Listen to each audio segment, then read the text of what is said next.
Aujourd'hui, j'ai la chance d'interviewer Juliette. Alors Juliette, c'est quelqu'un de très particulier. J'ai découvert dans le documentaire L'arbre de l'enfance de la réalisatrice Anne Barth. Et donc pendant 7 ans, Anne Barth a suivi Juliette enfant. Elle a suivi son développement de ses 11 ans à sa majorité. Parce qu'il faut savoir que Juliette, c'était une enfant assez particulière. Comme tout le monde. Voilà, particulière comme tout le monde, mais quand même assez particulière. Et en fait, déjà enfant, elle avait une grande profondeur en elle. Si jamais vous voyez le documentaire, vous verrez que c'était pas un enfant ordinaire dans ses propos. Il y a une grande profondeur dans sa façon de regarder la vie et les adultes. Et Juliette a aussi la particularité de n'être pas allée à l'école. Elle est allée à l'école jusqu'au CM2, à l'école de Pierre Rabhi, les Amanins. Et ensuite, elle a entièrement appris par elle-même, en fait, par correspondance. Et donc, elle va nous raconter un petit peu sa vie particulière, complètement alternative. Et c'est quelqu'un qui a une sensibilité et une conscience qui, je pense, est exceptionnelle. Et donc, voilà, ça va, je mets pas trop la pression. Attention Voilà. à côté chacun de ses propos. Voilà, je pense que vous allez repartir de cette vidéo transformée. Oh non. Non. Enfin, voilà, c'est quelqu'un en tout cas que quand j'ai vu le film, j'ai vraiment eu envie de la rencontrer et de l'interviewer parce que voilà, je trouvais que ça avait l'air d'être quelqu'un qui avait une sensibilité vraiment intéressante. Donc voilà. Donc Juliette, est-ce que tu peux un peu nous raconter ton parcours particulier, alternatif, ce que tu as vécu aussi avec Anne Barth, avec le film L'Arbre de l'enfance, et voilà, où t'en es. Bon voilà, on va commencer comme ça déjà. Ok. Donc il y a mon chien qui est là aussi, qui s'appelle Plume, et voilà, qui participe en guest star à cette interview. Plume aussi, tu veux partager Alors, du coup, j'ai été donc à l'école une partie de ma scolarité à l'école des Amanins. Et puis je suis retournée. Plume. Bon, c'est bon, ça va Plume. quand même. Hein, voilà, tranquille. Et, j'ai ensuite fait des cours par correspondance à partir de la 6e. Et puis j'ai passé donc le brevet comme ça. Au début j'étais assez assidue et puis après j'ai complètement lâché. D'accord, Euh, après le brevet. Même je dirais autour de la 4e, 3e, j'ai commencé à être beaucoup plus laxe. J'avais des très bonnes notes sans forcément faire d'efforts.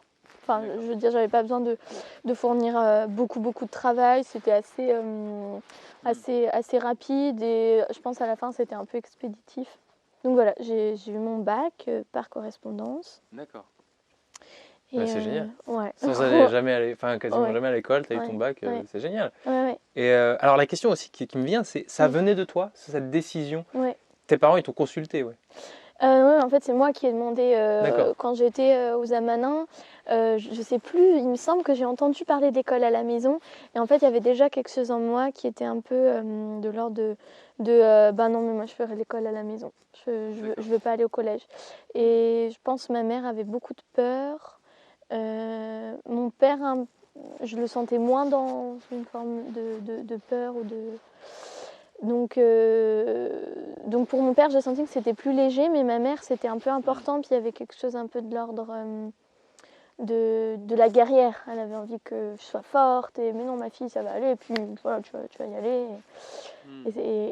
Et ça va aller. Et puis tu as les ressources. Et puis blablabla. Et en fait, j'ai fait peut-être 2 mois de collège. D'accord. Et en fait, j'ai vu que je m'éteignais en fait, que tout ce à quoi j'aspirais, j'ai toujours passé énormément de temps dehors depuis toute petite. Ma mère, elle avait un carnet qu'elle m'a offert et elle avait écrit des choses.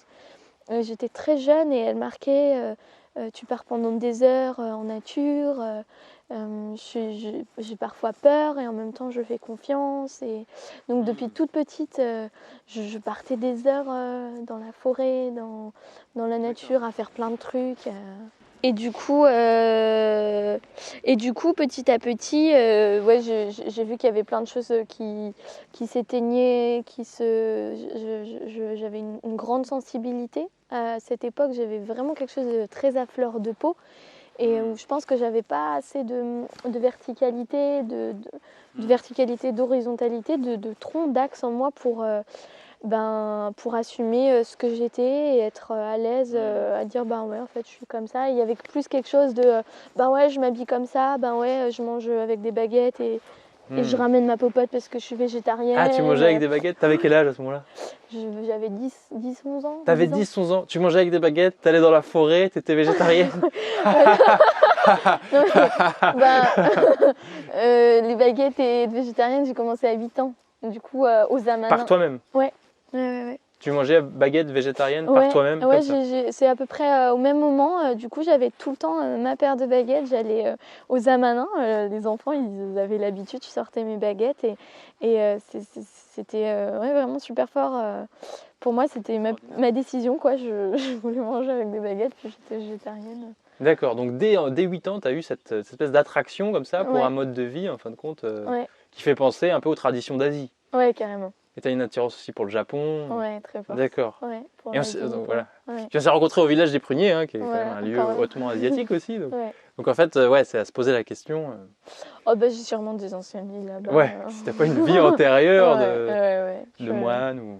Bah, je sais que quand j'étais au Japon, il y a vraiment eu des lieux où c'est comme si mon âme, elle cherchait, et puis j'ai fait des rencontres. Enfin, c'était vraiment incroyable. Mais je sais que j'allais dans des lieux et je me mettais à exploser en sanglots.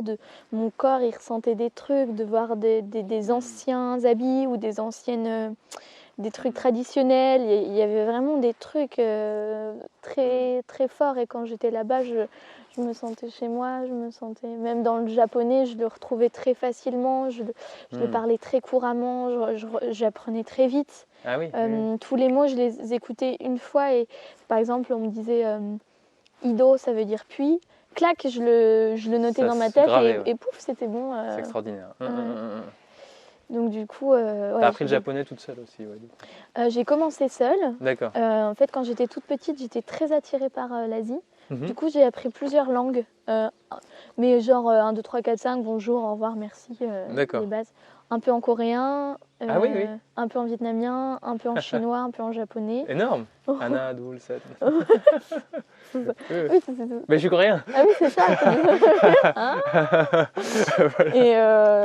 Et sauf que voilà, après, je n'ai pas forcément perpétué dans chaque langue, mais en grandissant, j'ai continué le japonais. Après, j'ai eu un beau cadeau de la vie qui m'a fait rencontrer une japonaise, D'accord. du coup, qui m'a enseigné le japonais. Ok. Et du coup, quand j'étais au Japon, j'ai pu avoir des bases déjà bien solides. Et puis j'ai passé mon bac de première langue en chinois. Du coup, j'ai pu aussi approfondir un peu le chinois à ce moment-là. D'accord. Mais il faudrait le pratiquer, je ne pratique pas assez. Ok. Voilà, bref. donc en fait tu t'es un peu construite toute seule. Enfin non, il y a eu les amanins, mais il y a eu les cours par correspondance, mais beaucoup de liberté, beaucoup de nature. Et donc cette attirance vers l'Asie et aussi une grande rigueur de vie. Ça c'est Ouais, quelque c'est chose vrai. que je vois chez toi. Il y a une grande rigueur de vie naturelle comme ça. C'est vrai. T'es quelqu'un de, tu t'auto-cadres, tu as une grande Mm. discipline et une grande spiritualité. Est-ce que tu peux nous raconter un petit peu donc ton rapport aussi aux animaux et à la discipline de vie, comment tout ça se... Mm. C'est vrai que j'ai une rigueur naturelle, du coup c'est pas du tout un problème pour moi de me dire je fais du yoga tous les matins, je fais du tai chi tous les matins, je médite tel, à chaque fois je prie. Pareil, depuis toute petite, j'ai des papiers que je récupère où je me fais une charte de vie. Où je me marque méditer tous les matins, méditer matin et soir, faire une prière à chaque repas, faire quelque chose pour la planète tous les jours, faire quelque chose pour la maison tous les jours, communiquer avec les esprits de la nature. Enfin, il y avait plein de trucs comme ça où je me mettais cette petite charte. Et du coup, c'est ce que parfois j'ai plus à travailler, c'est m'offrir justement de la douceur et de me dire ok, j'accueille qu'aujourd'hui, je vais pas faire tai chi, je vais pas faire ceci, cela. Donc c'est vrai que ça me porte beaucoup et du coup je pense que ça crée une forme d'assise et de racines bien profondes, peu importe où je vais. D'accord. Et peu importe quelle pratique, peu importe quel chemin spirituel je choisis de nourrir, j'ai l'impression qu'il y a vraiment ce tronc en moi et que juste quand je suis dans une pratique, ça fait sens ou pas. Puis par rapport aux animaux et je dirais à la nature, j'ai l'impression que c'est mes premiers maîtres en fait. D'accord. C'est pour ça aussi, j'ai l'impression que depuis tout le temps, en fait, je la sais, ma voix. Enfin, ma voix.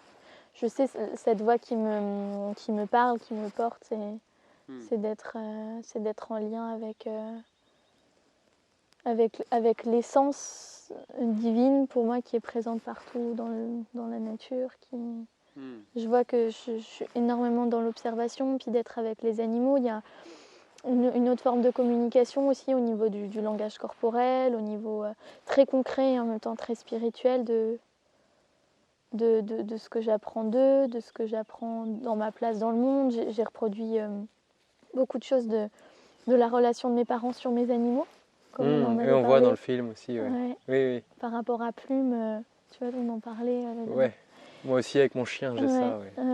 Ouais. Et je l'ai vu hyper fort et très jeune quand je me baladais avec mon âne et mon chien, tout ce qui se jouait dans les regards. Et je me disais, waouh, en fait, je viens guérir, je viens apaiser, je viens transcender tout ça par le biais de mes animaux. Et quelque part, j'étais aussi consciente que ces êtres, ils étaient aussi là pour me faire grandir à ces endroits et que certaines situations étaient exprès là, qu'elles étaient jouées.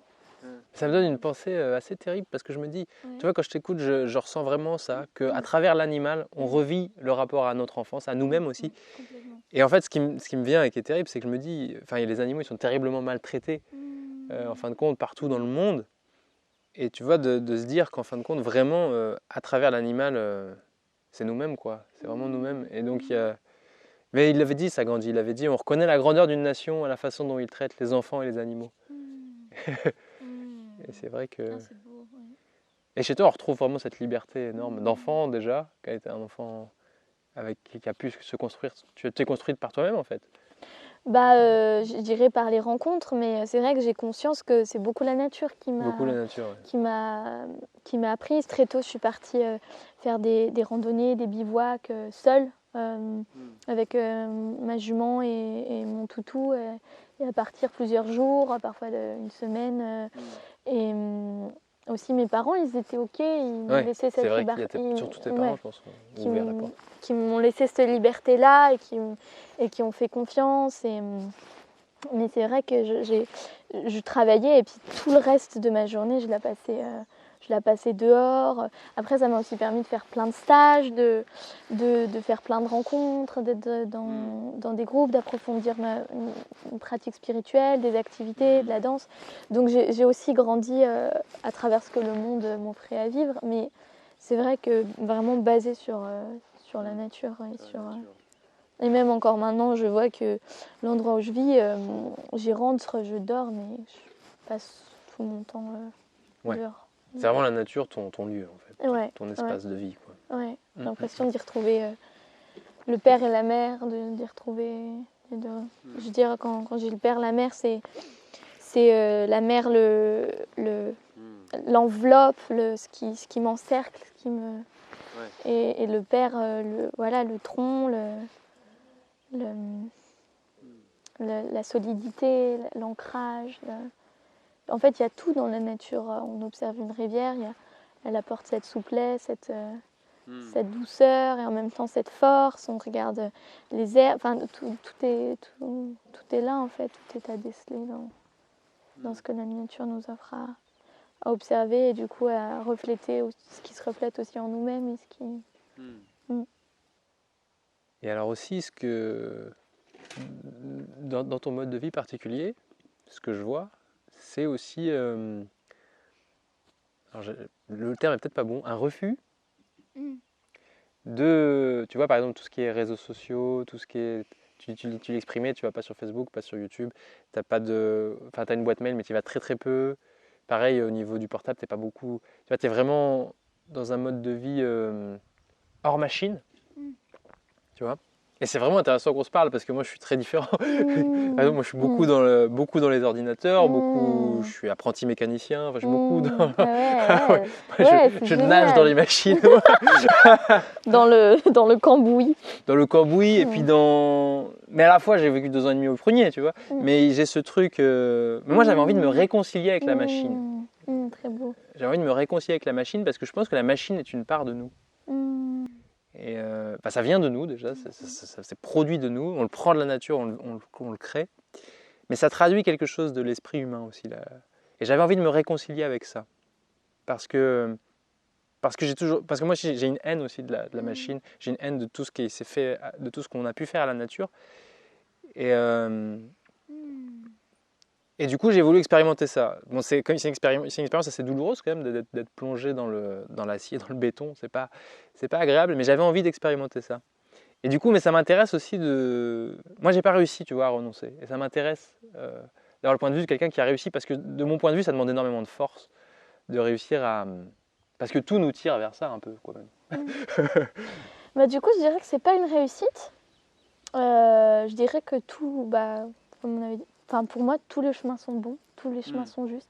Et je le trouve beau aussi, ton chemin, de dire, moi, je choisis quelque part d'aller avec, mais de le faire, d'aller avec, mais avec la lumière que tu peux apporter, avec l'amour que tu peux apporter, avec la conscience que tu peux apporter.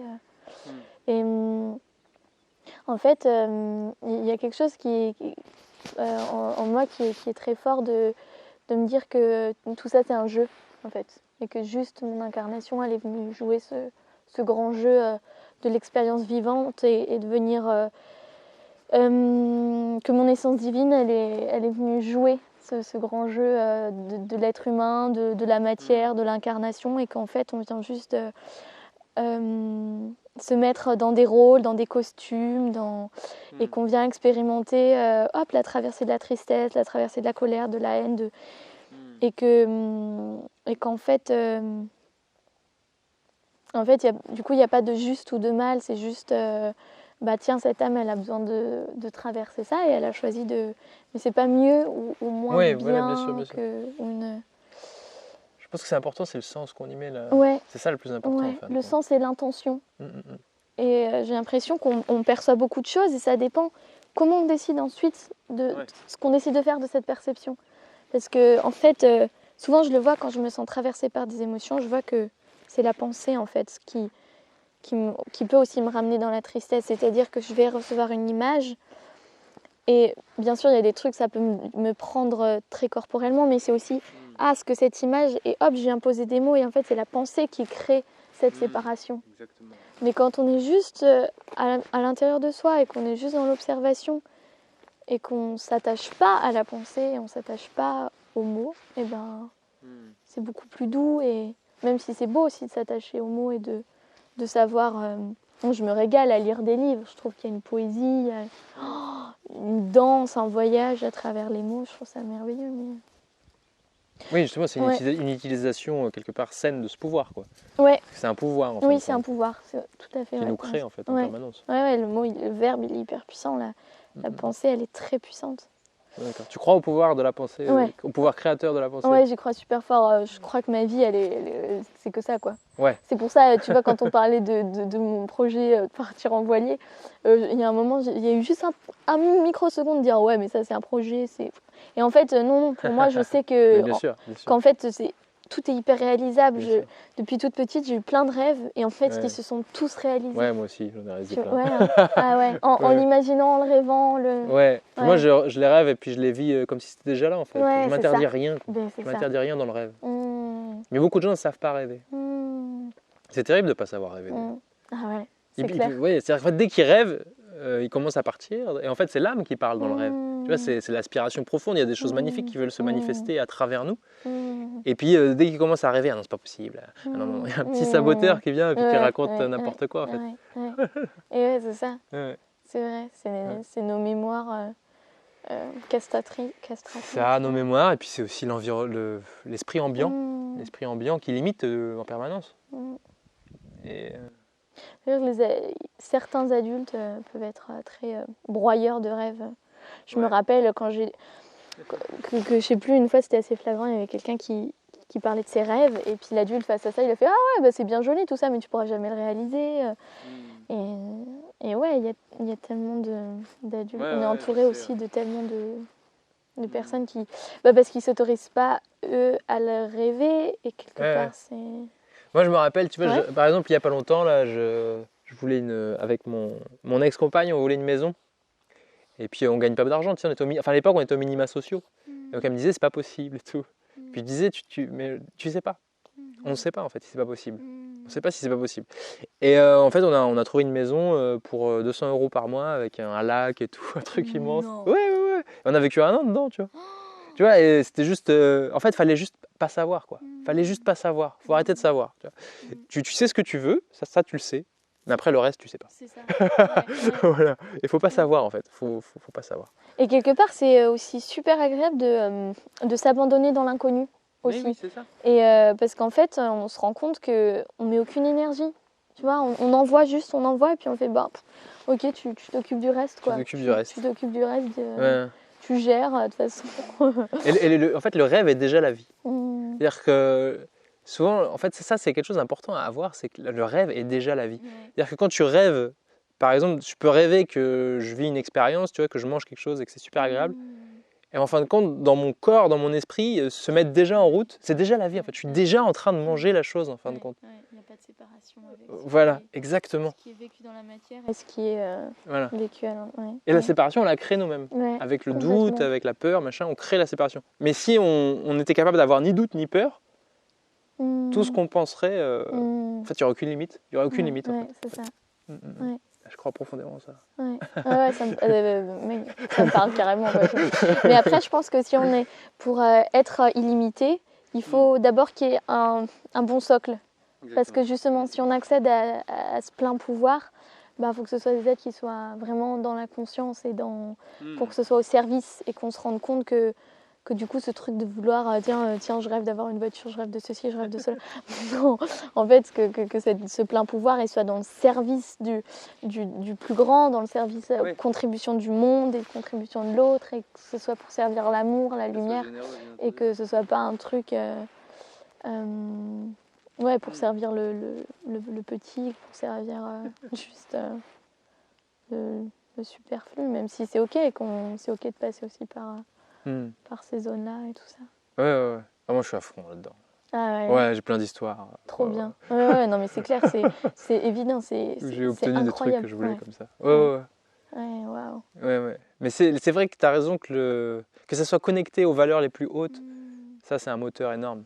Puis j'ai l'impression que aussi, plus on est attentif à ça, plus en fait, ça s'arrête pas, quoi. C'est un cercle, non, mais c'est un cercle vertueux. Exactement. J'ai l'impression que plus on est dans putain, mais j'ai rêvé de ça, et pof, c'est là, et puis j'ai demandé ça, pof, c'est là, et en fait, tout est tout le temps là, quoi. Et du coup, il y a aussi un truc, mais en fait, cette peur du manque, cette peur de ci, de ça, mais c'est que dalle, parce qu'en fait, c'est tout le temps abondant, ça fait que venir, ça fait que.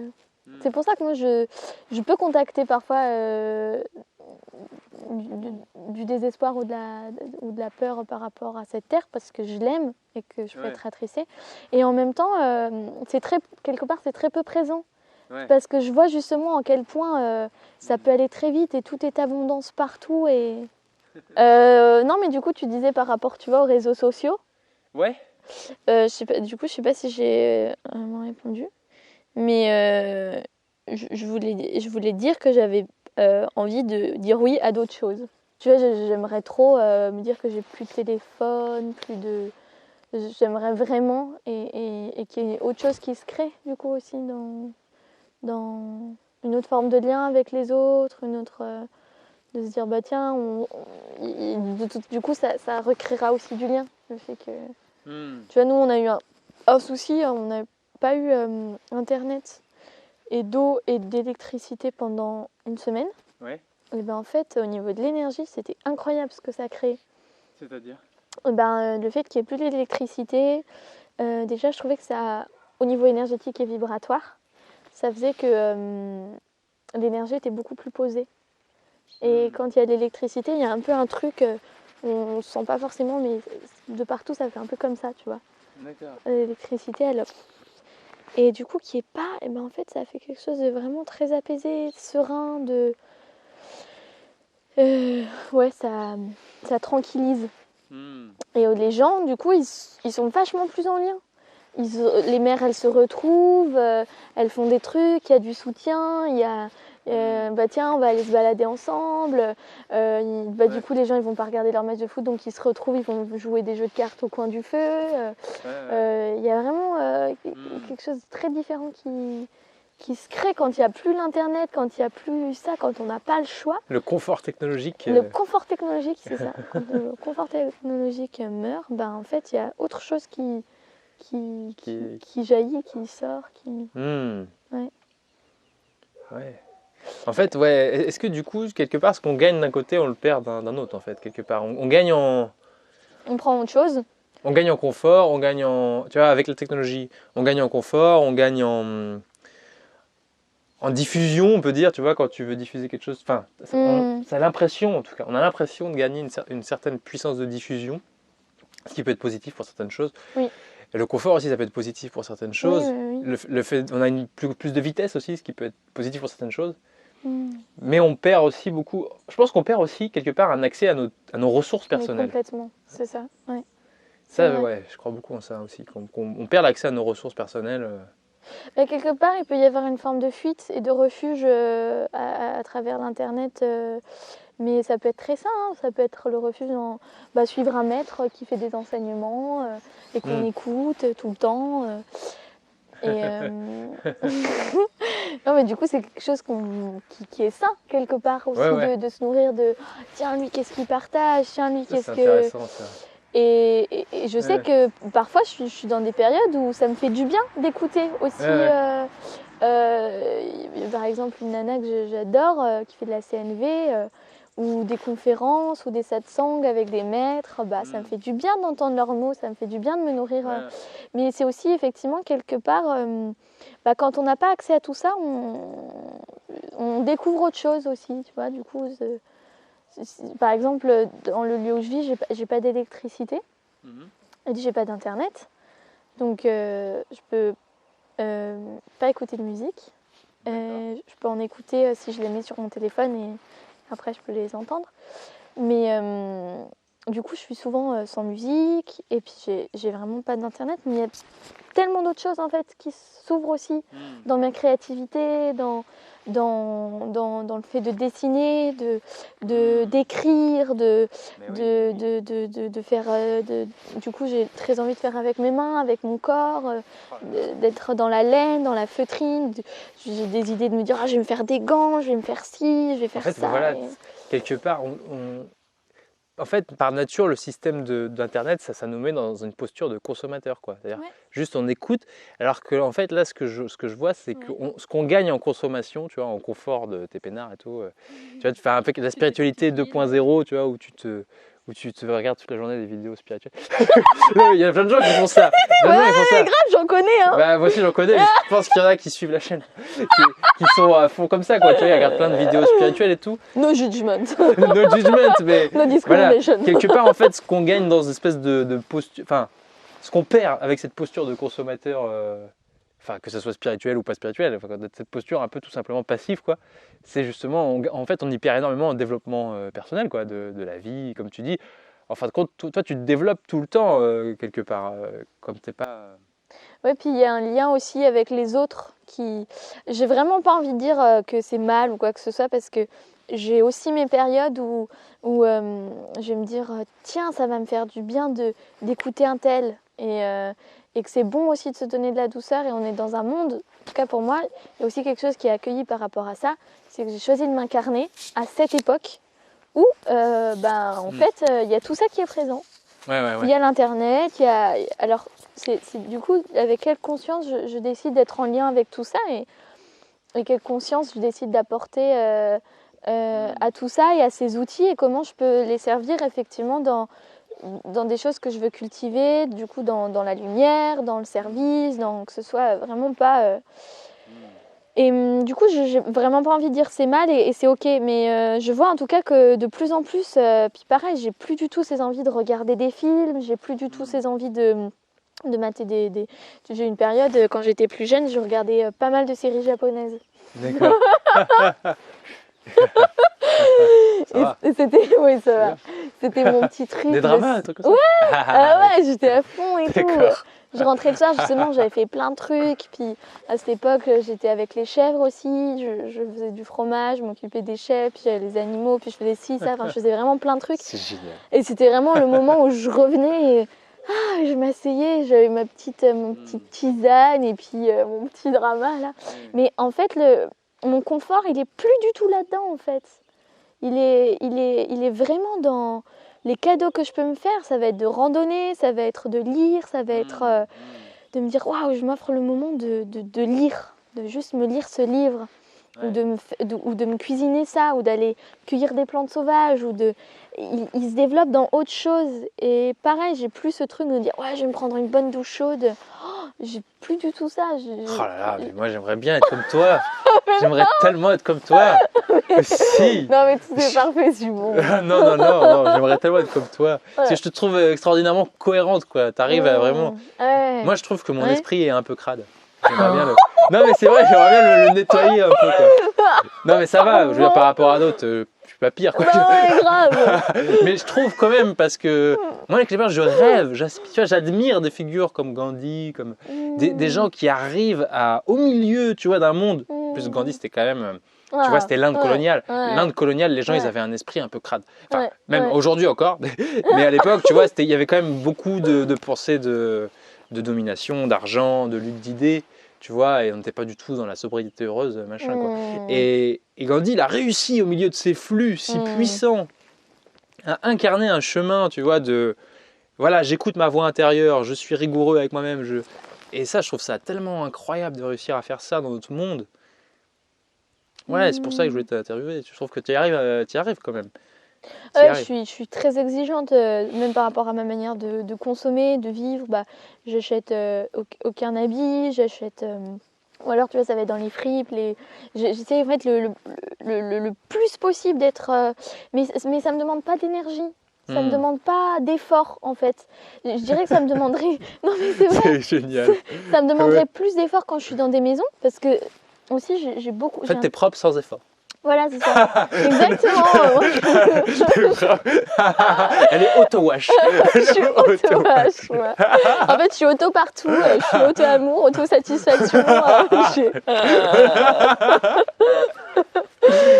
Mais non, mais par exemple, quand je vis chez moi, que je fais la vaisselle, c'est de l'eau de la rivière. C'est de l'eau qui retourne à la terre, ou alors qui va arroser le potager, qui va arroser des plantes. Et du coup, c'est juste trop bon. Quand je vais aux toilettes, je sais que ça retourne à la terre et que je vais pas utiliser 13 litres d'eau. Et que quand je me lave les mains, pareil, c'est de l'eau du savon qui est propre. Et en fait, tout ça, c'est léger pour moi. Et quand je retourne dans une maison, en fait, presque je suis en tension de me dire ah non, mais j'ouvre le robinet, et puis il y a tout ça qui se déverse, et puis comment je peux faire pour vite éteindre. Et il y a toute une gymnastique qui se crée. C'est vraiment très fluide. Même quand j'achète, en fait, c'est trop bien aussi. Du coup, j'achète qu'en vrac et que local. Et pareil, je vais dans les. Putain, ça réduit tout, quoi. Je vais dans les magasins en vrac. Hop, ça vient pas de France. Je me pose même pas la question. Je vais en manger, quoi. Avec le fait que comme t'es pas allé à l'école, t'es allé aux Amanins jusqu'en CM2, donc l'école de Pierre Rabhi, donc qui est quand même un lieu trop bien, alternatif, beaucoup plus sain que. Et en fait, de façon naturelle, en fait, c'est là que je vois qu'il y a quelque chose d'inné en fait là-dedans, dans le fait de respecter la vie, de faire très attention, de vivre avec rigueur, tu vois. Et en fin de compte, on nous apprend quelque part à être des êtres consommateurs, complètement dissipés, complètement coupés de notre rigueur intérieure. Et moi, je disais ça dans une vidéo. Pour moi, la motivation, elle est naturelle en fait. Un être humain, il est naturellement motivé. Et en fait, l'école fait l'inverse de ce que ça devrait faire. Elle détruit la motivation naturelle des êtres humains pour mettre des motivations artificielles. Et du coup, ça fait des êtres qui, des fois, font des burn-out, sont en dépression parce qu'en fait, ils sont coupés de leur motivation naturelle. Parce qu'on voit que toi, par exemple, tu as une grande motivation à t'autodiscipliner. Enfin, tu vois, c'est naturel. Comme tu dis, c'est pas quelque chose que tu vas chercher, en fait. C'est là. Naturellement, toi, tu as une vie organisée de façon à respecter la vie, les autres. Et en fait, c'est inné. C'est la nature en fait, c'est comme ça qu'on doit être. Non, mais c'est vrai, sauf que, parce que moi je vois que c'est un effort, par exemple pour moi réussir à bien manger c'est un énorme effort, c'est très difficile, je mange naturellement trop mal. Mais voilà, mais c'est vrai, enfin, non mais ça va, pas pire, franchement pas pire que d'autres, mais je veux dire dans le sens que je vais trop manger ou manger plein de café, plein de trucs sucrés. Et j'ai vraiment du mal à me réguler. Mais c'est pas naturel que je sois comme ça en fait. On m'a mis ça à l'intérieur et moi, je voudrais redevenir, on va dire. Ouais, mais c'est intéressant, tu vois, parce que par exemple, par rapport au sucre, par rapport au café, par rapport à tout ça, parce que moi, je suis pas toute blanche, je suis pas toute noire, tu vois. Oui, non, mais je sais bien. Et du coup, j'ai mes périodes où, genre, même au village, la bouffe, elle est tellement bonne. Ça va, de plus en plus, c'est trop bien. Je vois que je me détache de plus en plus et tout ça. Mais évidemment que quand il y a un super repas, ou là où je vis, on est beaucoup des groupes et on se retrouve. Et du coup, c'est des super repas. Tout le monde mange bio, vegan, végétarien. Donc du coup, ouais, mais peut y avoir un peu une sorte d'excès aussi, de faire ah putain, trop bon, miam, je vais te goûter de ça. Mais en fait, tu vois, à travers le café, à travers le sucre, pour moi, c'est de venir voir qu'est-ce qu'il y a derrière en fait, et qu'est-ce qui a besoin d'être nourri. Et quand on prend du café, ben souvent c'est que notre corps il a besoin d'être régénéré, ou je dis n'importe quoi, mais, ou le petit bout de chocolat après le repas, ben en fait, qu'est-ce que je viens chercher derrière le chocolat? Ben je viens chercher à être calé, du coup à être quelque part un peu ancré, solide. Le chocolat est quelque chose de réconfortant, l'affection. Du coup, ah tiens, je viens revivre toutes les endroits vides. Ah, mais c'est sûr. Mais tu sais d'où vient le goût du sucre? Non. En fait, naturellement, quand une mère donne le sein à son bébé, elle génère un petit résidu sucré. Et donc vraiment le sucre, c'est vraiment relié au sein de la mère. Ah, trop chouette. Il y a un truc très beau. fort comme ça. Ah, oui. Et en fait, souvent les gens qui mangent plein de sucre, c'est lié à des compensations affectives vis-à-vis du bébé. En fait, c'est le bébé en eux qui veut de l'amour de maman, quoi. Donc voilà. Mais donc c'est pour ça, voilà. Mais c'est pour ça. C'est pour ça que je suis comme ça. C'est tout. Moi, je cherche tété. C'est triste. Mais non. Mais c'est vrai que je pense que une fois qu'on arrive vraiment, alors du coup, je pense que tu l'as aussi, et que c'est pas complètement ça, mais une fois que vraiment complètement dans notre corps, parce que pour moi, ce qui est important, c'est d'incarner le corps et l'esprit, ma matière et le spirituel. Oui, bien sûr que tout ça, c'est illusion et c'est un grand jeu, mais j'ai aussi une matière, et j'ai aussi fait le choix de jouer cette matière. Et je suis aussi ce corps. Je ne suis pas que ce corps, mais je suis aussi ce corps. Moi, j'aime bien aussi revenir au concret, aussi au terrien, et et incarner, incarner ce vivant tout en étant branché à ce plus grand. Et en fait, j'ai l'impression qu'aussi, une fois que ça devient juste intégré à l'intérieur, que, en tout cas, je peux sentir tellement d'amour pour la planète, tellement d'amour pour la Terre, tellement d'amour pour les êtres, tellement d'amour, que en fait, c'est juste évident que je veux pas contribuer à tout ça. Et je pense que c'est parce qu'aussi, parfois, on l'a pas encore complètement intégré. Mais une fois que c'est intégré, il faut faire confiance. Ça va venir tout seul, de se dire « Ah bah non, mais en fait, j'ai pas envie d'acheter ça. Ah bah non, mais en fait, je goûte l'amour autrement, donc j'ai plus besoin de passer par ce biais-là, parce qu'on a tellement d'amour et on a tellement intégré ça à l'intérieur de notre corps. Cette expérience, elle est tellement devenue matière, en fait, qu'on n'a plus besoin ou que c'est juste fluide et évident, quoi. Ça demande pas d'effort, ça demande pas d'énergie, c'est léger, ça coule. Mais quelque part, je me dis, tu vois, que d'une certaine façon, l'éducation, en fait, telle qu'elle est faite, elle nous brise, et on est obligé de se rééduquer, en fait. On est obligé de se rééduquer à ce que tu expliques, quoi, à ce lien, en fait. C'est tragique, mais je vois que on est éduqué à perdre le lien. Le lien avec la vie, quoi, avec la nature, les animaux, avec la discipline, la motivation naturelle qui est en nous, et le sentiment naturel, en fait, de tout ce qui nous entoure, quoi. Tout devient... C'est comme si tout disparaissait à cause de cette éducation. Et, et je vois, quoi, qu'il faut vraiment se rééduquer, quoi, se rééduquer au contact à la vie, quoi. Ouais, carrément. Se rééduquer au toucher, se rééduquer au... Tu vois, ça passe, ce qui me vient, c'est aussi ce contact avec les arbres, avec la terre, avec les feuilles, avec les animaux, qui en fait viennent nous ramener aux racines. Pour moi, à chaque fois, c'est ça.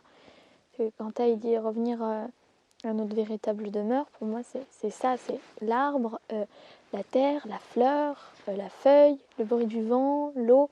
Ça vient toujours me ramener à moi-même et ce qu'il y a à l'intérieur de moi, tout ce qui est vivant à l'intérieur et qui s'exprime dans l'extérieur. Et je pense que l'éducation et les gens, si on les foutait un peu plus dehors, non mais la nature, elle viendrait un peu plus aussi les réveiller et les remettre dans le bon sens. Et les éduquer en fait. La nature, juste, elle éduque. Elle éduque. Et quand, Putain, on est quand on est face au vent, du coup, de vivre dehors, j'étais face au vent, à la pluie, à la neige, au froid et aussi au soleil, à la douceur, à la fraîcheur.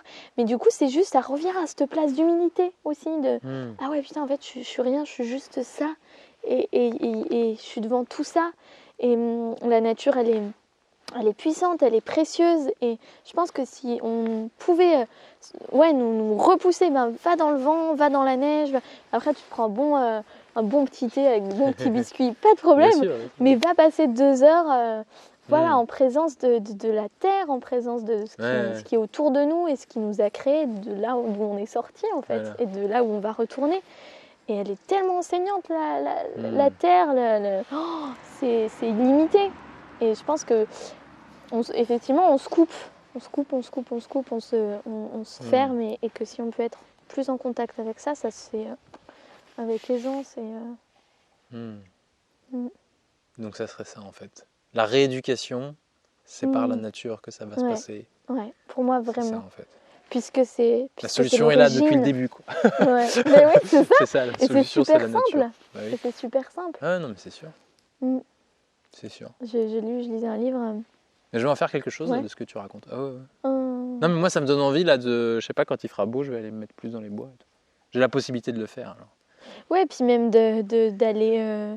C'est initiatique aussi, on a perdu, tu vois, un peu ce truc des initiations. Les Amérindiens, ils l'avaient, et puis je pense que en Europe aussi, on l'avait. On n'est pas obligé d'aller chez les Amérindiens pour voir que ça existe. Je pense qu'on l'a aussi en Europe, chez les Celtes. Il devait y avoir des rituels, des passages, mais en tout cas, chez les Amérindiens, chez les Lakota, chez les Navajos, dans plein de tribus, il y a les Apaches, il y a vraiment ce truc de rite. Et à 15 ans ou 16 ans, tu pars tout seul dans la forêt, passer ta première nuit, rencontrer des animaux sauvages, comment être face à eux, comment être avec toi-même au milieu de toute cette immensité. Et je pense que c'est aussi regoûter ces rites de passage. On a perdu ces passages initiatiques.